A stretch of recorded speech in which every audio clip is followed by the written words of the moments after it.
Hi, Cat Greg here. It is that time of year when finals are upon us and the stress becomes too much. I'm never gonna pass my ecology final.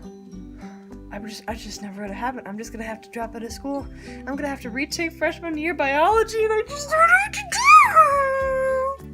That was me 5 minutes ago, and probably you right now. So here is all the information that I'm willing to give you on how to pass your ecology final. In order to pass your ecology final, you're going to need to know a lot of information about 3 different categories. Now don't panic. I know that you haven't been paying any attention in class at all this year, so in this video I'm going to be going through the most important information that you should know for your ecology final. The first category we're going to be talking about today is climate change. The first question is, what is a carbon footprint? And how can you reduce your own carbon footprint? A carbon footprint is how much carbon that you emit into the world.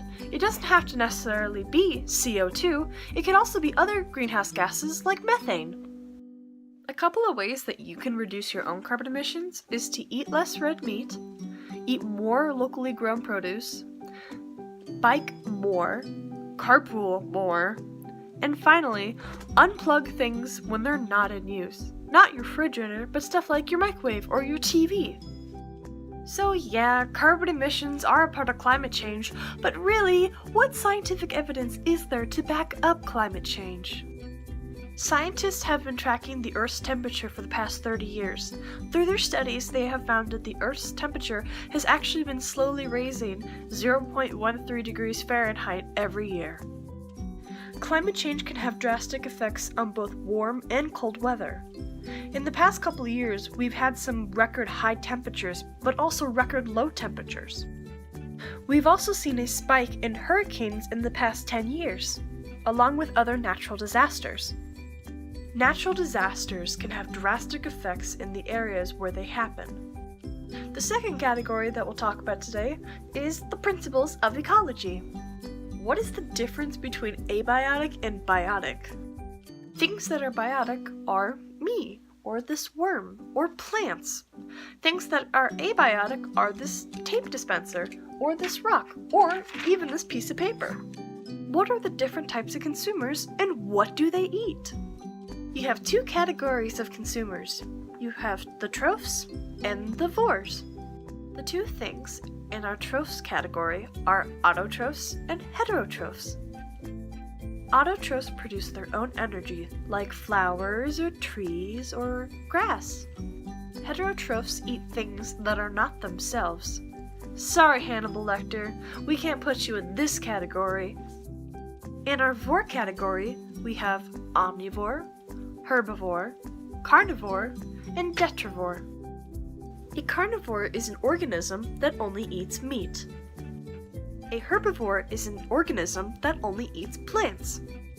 An omnivore is an organism that eats both plants and meat. A detrivore is an organism that eats detritus, and detritus is a dead organism. For example, turkey vultures like to scavenge on dead carcasses of animals. They are detrivores. What are the 6 things that all organisms need to survive? To remember all 6 things, there's a very simple acronym, FWORPS. Food, water, air, reproduction, protection, and space. FWORPS. Continuity errors are great! Oh, what's this? It's a question from one of our viewers. The letter reads, Dear Cat, what is the difference between qualitative and quantitative data? Well, lucky viewer, I'm glad you asked. The difference between qualitative and quantitative data is quantitative data recognizes numbers, so how many inches your plant has grown, how far the car has traveled. And qualitative data is based off of observations. For example, if your plant turns brown or the leaves turn yellow. The third and final category in which you'll need to know about for your ecology final is forest ecology. Our first question is, what are the 5 different types of forests found around the world? To help you remember all 5 stages, there's the acronym SciMC, or SciMike. The acronym stands for Pioneer, Shrub, Young, Mature, in climax. Why do we find less biodiversity in animal species in coniferous forests? The needles of coniferous trees are actually filled with resin, which tastes really bitter and disgusting to animals, so there isn't a lot of them because they can't eat the leaves. While on the topic of coniferous forests, what purpose do cones serve? Cones protect the seeds, which are buried deep inside in pockets so animals can't get to them. Throughout the semester, we have learned a lot about succession. There are two types of succession, primary and secondary succession. The difference between primary and secondary succession is primary succession destroys everything in its path, leaving really nothing behind, and secondary succession still leaves some bits and pieces behind.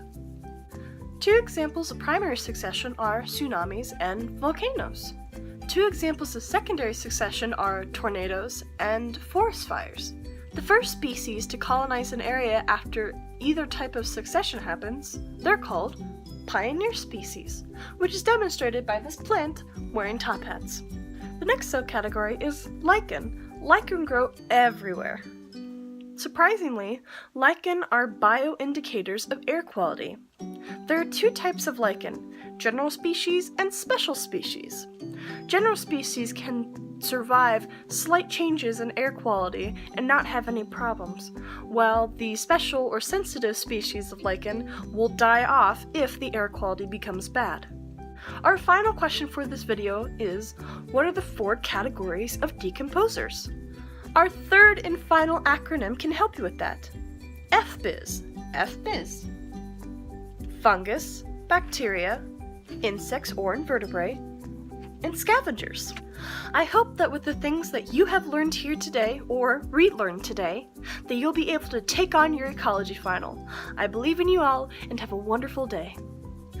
I would roll the credits for this video, but I did everything. Oh, what the heck.